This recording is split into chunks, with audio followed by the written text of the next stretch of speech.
மக்களே வணக்கங்க. நாட்டு வல்லாரை செடி வந்து நிறைய பேருக்கு கிடைக்க மாட்டேங்குது. எனக்கு செடி கிடைக்குமா அப்படின்ற மாதிரி கேட்டிருந்தீங்க.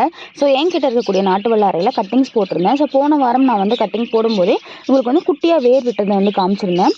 இப்போ வந்துட்டு நல்லாவே இந்த பாட்டில் வச்சு நம்ம போட்டு வச்சுருந்தோம் இல்லையா. ஸோ இது வந்துட்டு சூப்பராகவே வேர் போட்டிருக்குங்க. இந்த 2 செடி வந்து ரெடியாக இருக்குது. ஸோ வேர் பார்த்தீங்க அப்படின்னா இந்த அளவுக்கு நல்லாவே வேர் போட்டிருக்கு. நம்ம மறுபடியும் கொஞ்சம் பெரிய பேக்கில் மாற்றி வச்சுட்டு வளர்க்கும் போது இனிமேல் சூப்பராக வேர் போடும். இதை வந்து கட் பண்ணி எடுத்துக்கலாம்.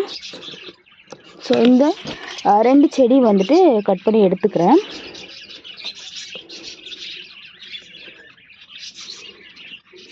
ஸோ இது ஒன்று, அப்புறம் இது ஒன்று. இதெல்லாம் அப்படியே சூப்பராக வந்து வேர் போட ஆரம்பிச்சிருச்சு. இந்த செடிகள் வந்துட்டு இன்னும் கொஞ்சம் நல்லா ரூட் டெவலப் ஆனதுக்கப்புறம் தான் கேட்டவங்களுக்காக கொடுக்குறக்காக எடுத்து வச்சுருக்கேன். ஸோ உங்களுக்கு வேணும் அப்படின்னா முதவே நீங்கள் இன்ஃபார்ம் பண்ணிட்டீங்க அப்படின்னா நாட்டு வல்லாரை நான் எடுத்து வச்சு